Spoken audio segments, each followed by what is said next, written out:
Rahayu sagunging dumadi. Pemirsa dimanapun Anda berada, ketemu kembali dengan Ki Lamung Putro. Salam budaya warisan Nusantara. Pemirsa, di kesempatan yang lalu saya sengaja untuk menyisakan satu dari hasto ugeman Kapitayan yang belum saya terangkan, yaitu ugeman yang keempat, yang bunyinya adalah percaya anane sukmo sejati. Mengapa tidak saya terangkan bersamaan dengan keterangan yang kemarin? Karena keterangannya cukup panjang, sehingga membutuhkan durasi waktu yang cukup. Oleh sebab itu, khusus untuk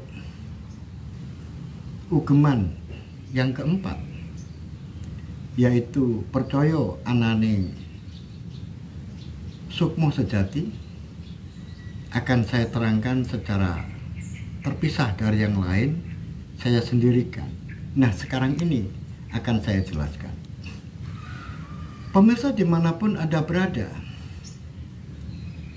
sukmo sejati, seperti keterangan saya yang kemarin,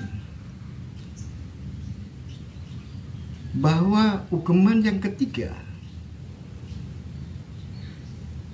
percaya anane Gusti atau Cahyo Mulyo. Nah, saat Cahyo Mulyo berada di Prakerti, maka kumpulan dari Cahyo Mulyo ini bersinergi dan melakukan percikan-percikan cahaya suci.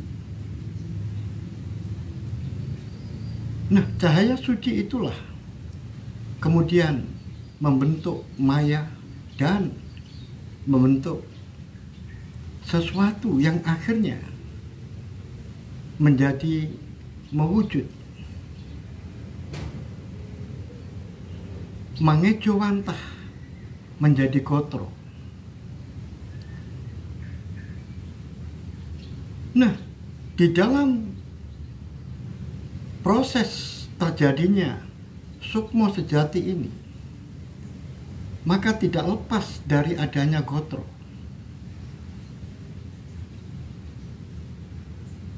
Oleh sebab itu, pemirsa dimanapun Anda berada, jadi sukmo sejati ini berasal dari Cahyo Mulyo atau Gusti, percikan-percikan dari Gusti atau dari Cahyo Mulyo yang mewujud menjadi jiwa dan juga menjadi raga,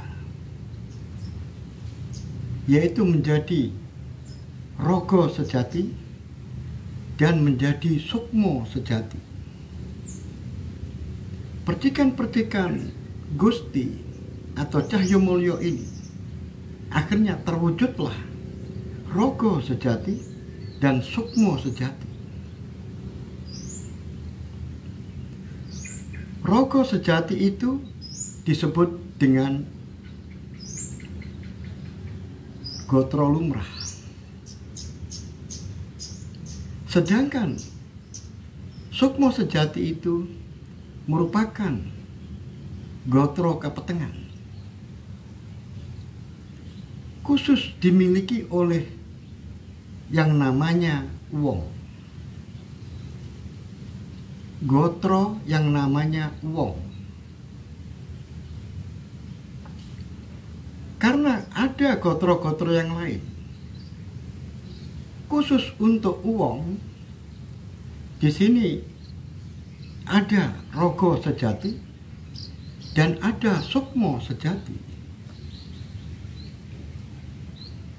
Nah, oleh sebab itu, pemirsa dimanapun Anda berada, ini merupakan sebuah proses.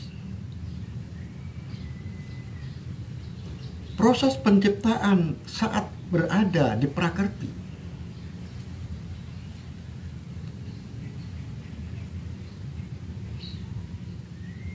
kita ingin mengetahui siapa diri kita yang sebenarnya, makanya orang tua kita memberikan pasemon, yen sira kepengin weruh Gustimu,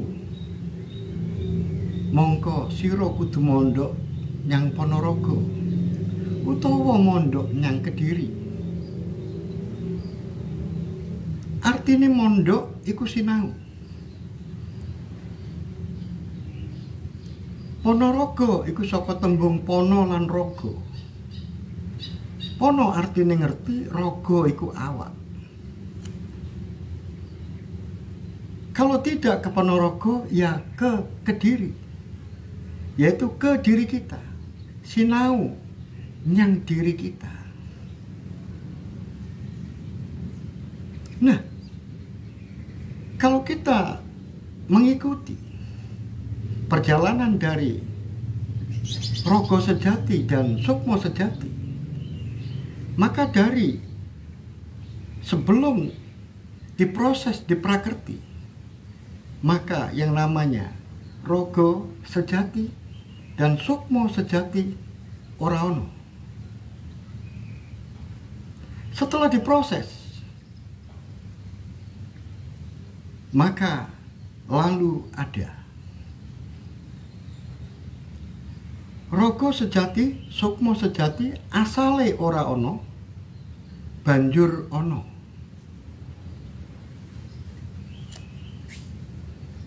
Sebabnya apa diarani ono? Sebab katon, yaitu yang disebut dengan rogo.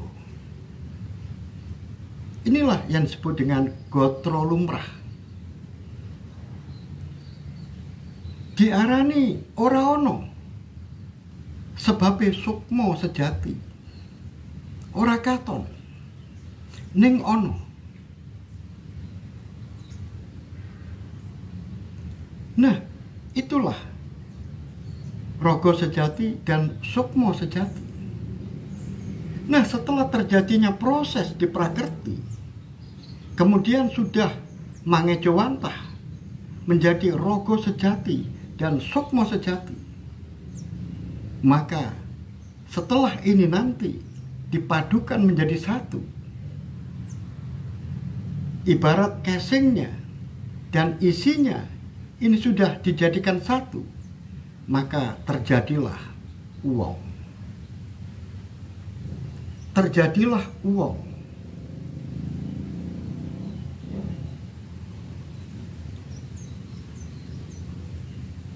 Apa uwong itu? Uwong itu artinya uwong. Uwong itu ono. Uwong itu untuk Sang Hyang Toyo. Tetapi kalau uwong tidak adanya, yaitu sukmo sejati.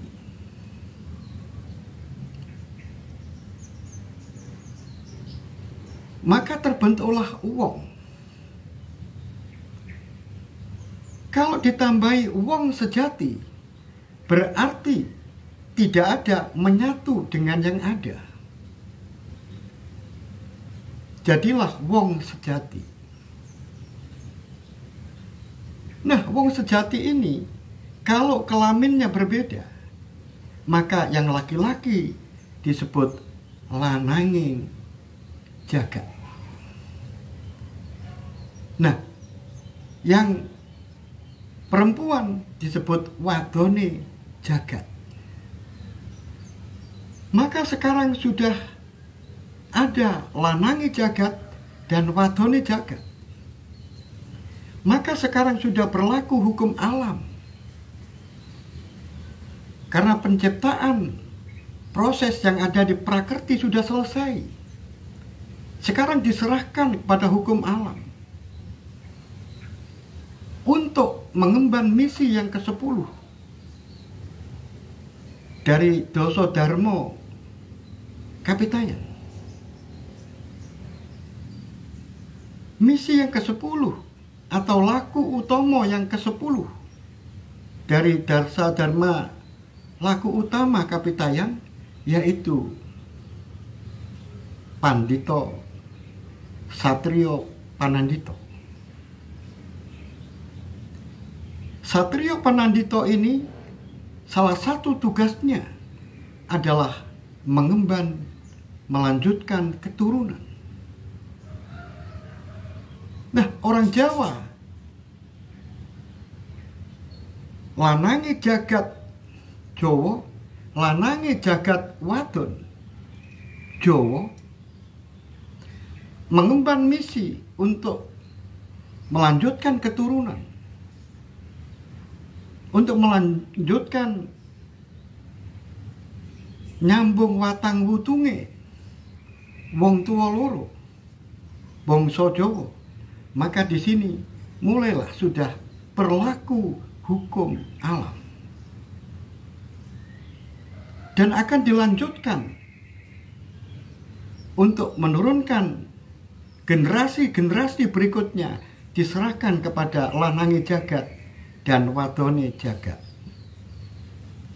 Setelah nanti Alugoro kecepit botokan biting, maka di saat itulah terjadinya proses yang mana manusia Jawa dan manusia pada umumnya akan menurunkan generasi berikutnya. Nah, untuk memperingati hal itu, orang Jawa, wong Jawa, bangsa Jawa akhirnya membuat sebuah peringatan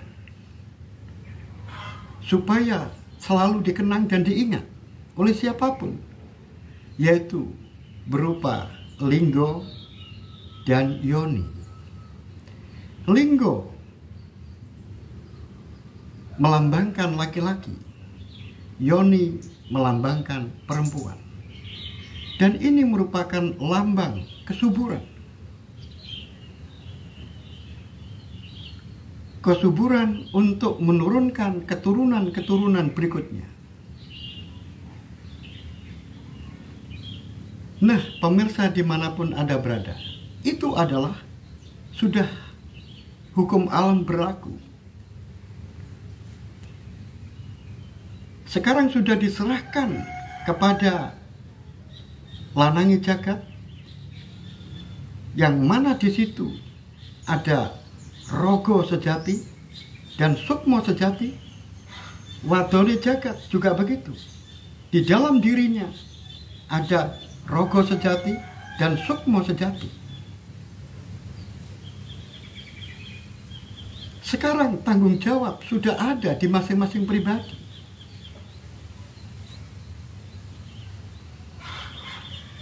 Nah, pemirsa dimanapun Anda berada, oleh sebab itu, mari kita analisis satu persatu. Rogo ini, rogo sejati.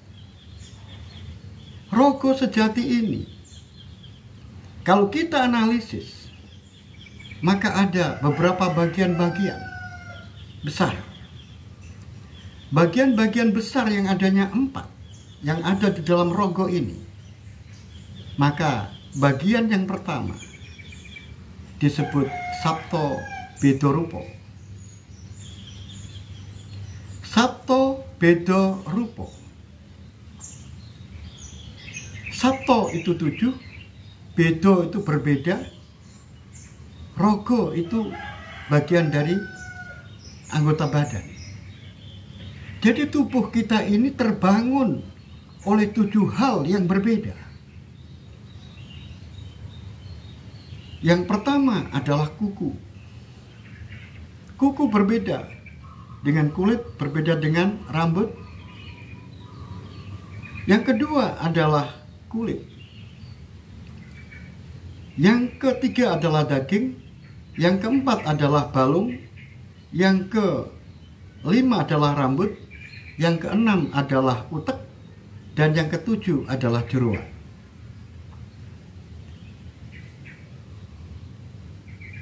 kuku, kulit, daging balung, rambut, utek, jeroan. Ini merupakan Sabto Bedorupa. Di samping penampakannya berbeda, warnanya berbeda, bahannya juga berbeda, fungsinya juga berbeda. Kalau dirinci lagi, kuku itu ada kuku tangan dan kuku kaki. Kulit itu ada kulit tipis dan kulit tebal. Daging itu juga begitu, ada daging lulur, ada saraf, dan juga ada yang disebut dengan otot. Sedangkan balung itu ada yang keras dan ada yang lembek. Balung yang lembek itu disebut dengan tulang rawan. Kemudian rambut juga ada rambut mustaka yang disebut dengan rikmo. Ada imbo, alis. Ada ibing itu idep. Ada gumbolo. Ada rawis. Ada wulu.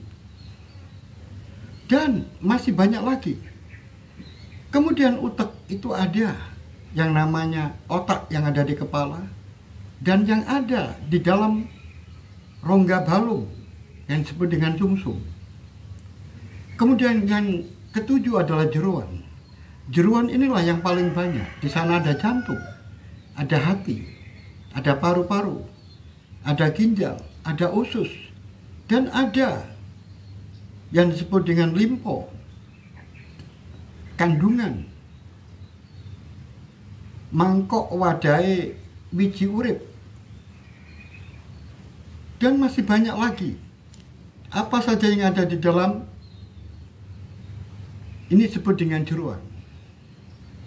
Itu merupakan bagian yang pertama pada rogo kita yang memiliki fungsi masing-masing.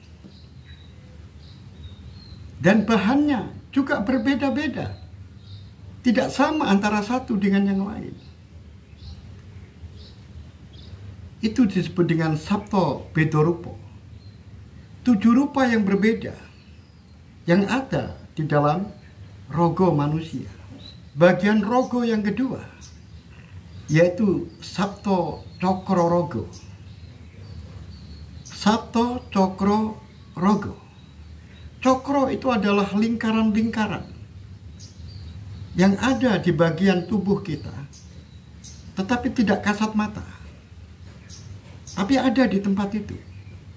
Dan itu merupakan kori goib, pintu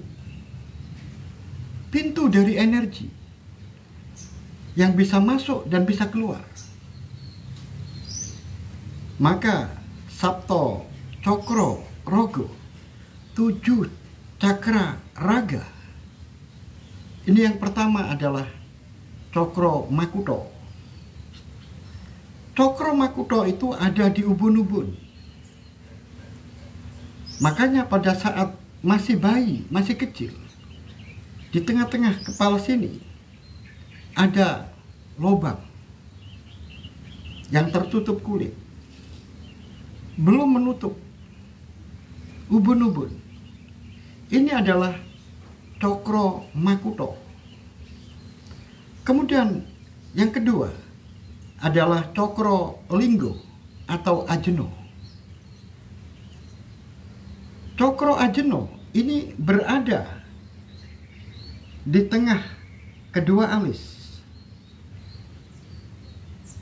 Itu adalah Cokro Ajeno atau ada yang bilang Cokro Linggo. Karena orang lain ada yang mengatakan di sini adalah tempatnya Alif Mutakalimun Wahid yang berdiri seperti linggo. Kemudian yang ketiga adalah Cokro Karno. Kedua telinga kita ini adalah cokro. Cokro Karno. Karno artinya telinga. Makanya ada yang menyebut cokro talingan. Kemudian cokro yang keempat, yaitu cokro jonggo. Cokro jonggo ini pusatnya ada di kolomenjing, jakun. Kemudian cokro yang kelima, yaitu cokro jantung, ada di dada sebelah kiri, yang pusatnya ada di jantung. Cokro jantung, dan selanjutnya adalah yang keenam, yaitu cokro pusar, yaitu ada di pusar atau pusar. Dan cokro yang ketujuh adalah cokro landesan atau disebut dengan cokro dasar. Cokro dasar ini ada di bagian bawah. Itu adalah bagian dari sukmo sejati yang kedua. Kemudian di samping ada Sapto Cokro Rogo, ada 7 cakra.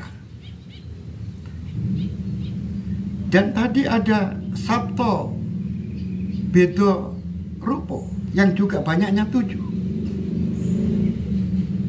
Sekarang ada lagi bagian yang lain di bagian rogo itu yang disebut dengan Nowo Bolong Songo.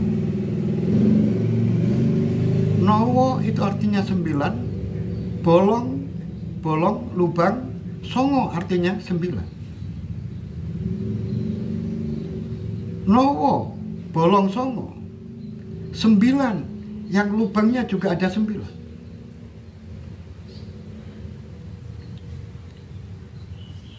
Nowo bolong songo ini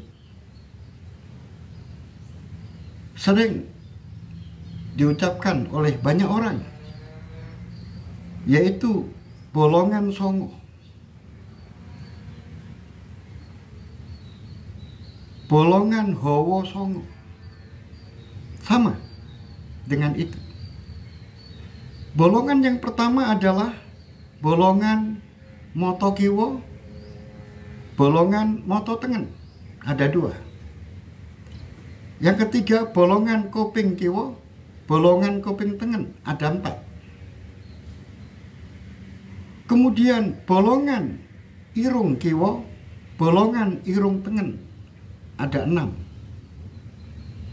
Kemudian yang ketujuh adalah bolongan cangkem. Yang kedelapan adalah bolongan ngarep. Dan yang kesembilan adalah bolongan buri. Ini di satu bagian sudah ada 3 bagian yang terinci masing-masing. Dan yang terakhir adalah Nowo bolong jeru.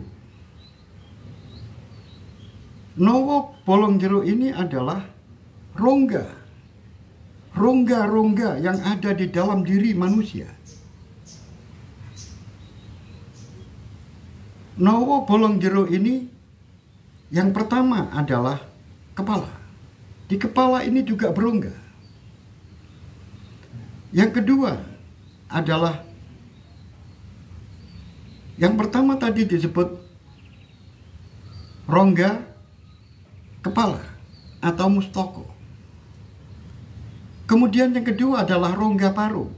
Paru-paru juga berongga, sehingga bisa mengembang-ngempiskan, mengeluarkan napas, memasukkan napas. Kemudian yang ketiga adalah rongga jantung. Jantung juga berongga, bisa mengembang dan bisa mengempis. Kemudian yang keempat adalah rongga ginjal. Di tengah-tengah ginjal itu, kalau dibelah menjadi 2, di tengahnya ada rongganya. Kemudian yang kelima adalah rongga empedu, yaitu bagian yang menempel pada hati, di mana di bagian ini ada rongga yang disebut dengan rongga empedu atau rempelu. Kemudian rongga yang keenam adalah rongga usus dan rongga ginjal. Kemudian yang ketujuh adalah rongga kandungan kalau perempuan. Kalau laki-laki, ya orang Jawa menyebut mangkok wadai wiji urip. Yang kedelapan adalah rongga limpo, dan yang terakhir adalah rongga kemih. Jadi ada 4 bagian besar di dalam rogo sejati kita ini. Kalau semuanya dalam keadaan lengkap, ada bagian 1, bagian 2, bagian 3, dan bagian 4 ini lengkap, maka itulah disebut dengan rogo sejati. Baiklah, untuk menyingkat waktu, akan saya lanjutkan sukmo sejati. Pemirsa, untuk sukmo sejati, yaitu kalau raga tadi bisa dilihat, tetapi kalau sukmo sejati ini adalah tidak bisa dilihat, karena ini termasuk dari gotro kepetengan. Kalau rogo tadi adalah gotro lumrah. Sekarang sukmo sejati itu juga terbagi dengan beberapa bagian. Secara garis besar ada 3 bagian. Bagian yang pertama disebut ponco rohso pembarep. Ponco rohso pembarep itu adalah 5 perangkat.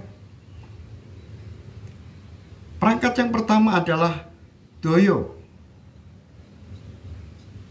pangripto, yang biasa disebut dengan daya cipta. Kemudian yang kedua adalah doyo pangroso, yang biasa disebut dengan daya rasa. Kemudian yang ketiga adalah daya pangarso, atau yang disebut dengan kehendak. Kemudian yang keempat adalah doyo watak, atau yang disebut dengan karakter. Dan yang kelima, pancer, adalah rohso sejati. Bukan roso, tapi rohso sejati. Rohso sejati atau yang biasa disebut dengan hati nurani.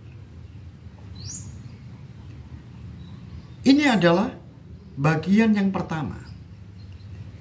Bagian yang kedua dari sukmo sejati itu adalah ponco rohso panggulu. Itu tadi adalah ponco rohso pembarep. Pembarep itu artinya yang pertama.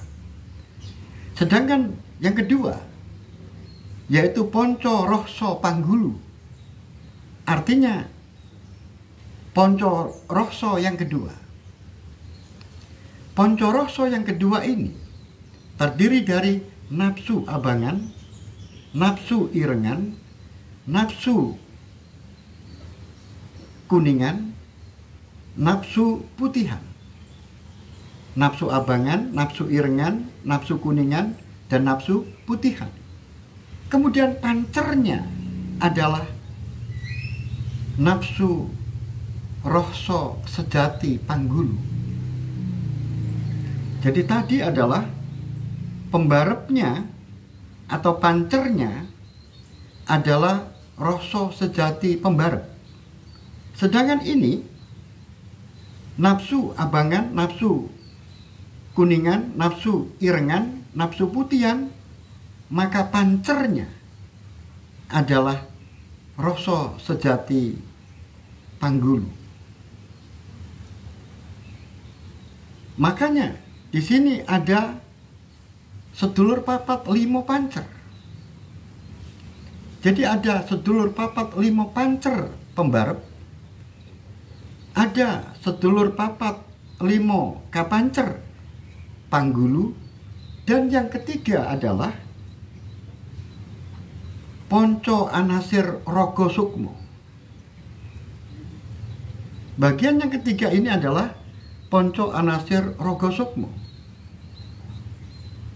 Terciptanya dari rogo dan sukmo ini tidak lepas dari yang pertama, asale soko Agni, asale soko Tirta, asale soko Bayu, asale soko Pertiwi, dan yang kelima pancere Hawa. Hawa di sini bukan udara. Hawa di sini adalah ruangan yang terisi udara. Jadi ponco anasir rogo sukmo ini terdiri dari asale soko Agni. Agni artinya api. Asale soko Tirta artinya adalah air. Asale soko Bayu. Bayu itu adalah angin. Kemudian asale soko Pertiwi. Pertiwi itu adalah tanah. Dan pancer, saudara, yang kelima adalah pancere Hawa. Hawa itu artinya ruang. Pemirsa dimanapun Anda berada, sampai di sini keterangan-keterangan saya.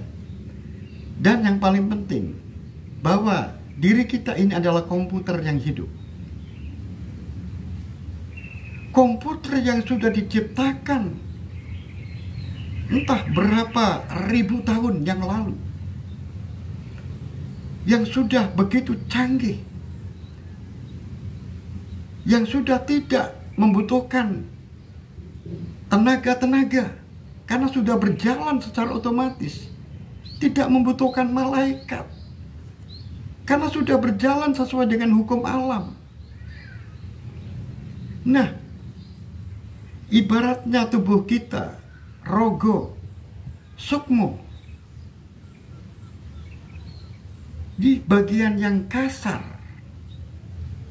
rogo sejati ini, kalau di dalam komputer, adalah hardware, yaitu perangkat keras. Kemudian, di bagian yang kedua, yaitu sukmo sejati, itu merupakan software dari komputer. Nah, setelah dipadukan antara ragangan dan alat-alatnya yang hardware, perangkat keras ini, kemudian dipadukan dengan perangkat lunak, software, maka terjadilah manusia yang begitu canggih, bahkan lebih canggih dari komputer yang diciptakan oleh manusia. Karena ini adalah komputer ciptaan dari Prakrti, yang mana yang menciptakan ilmunya memiliki dimensi yang tidak terbatas. Demikian pemirsa dimanapun Anda berada, sampai di sini, dan mohon maaf apabila ada kekurangannya. Saya akhiri dengan ucapan Rahayu, Rahayu, Rahayu, Rahayu Sagunging Dumadi.